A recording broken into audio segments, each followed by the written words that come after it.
Конечно же, для вас прозвучит та песня, которая уже мне надоела, но она вам очень сильно нравится. Танцуем все вместе. Дайте нам музыку, пожалуйста. Да, знаю, да, друзья, эта песня называется «Мадонна».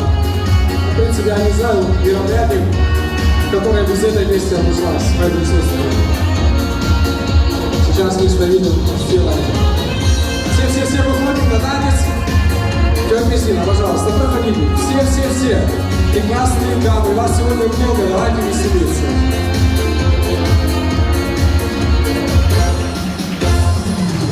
Кто ж рисует мне на заплаканном окне тот печальный силуэт Мадонна. Вижу, словно в первый раз лишь твоих прекрасных глаз рисует образ твой, Мадонна. Но лишь коснусь стекла рукой, я тут же тает образ твой, Мадонна.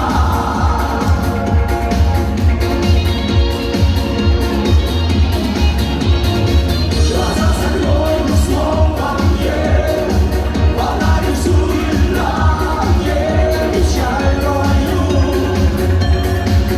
Мадонна.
Итого, продюсер, итого, merci,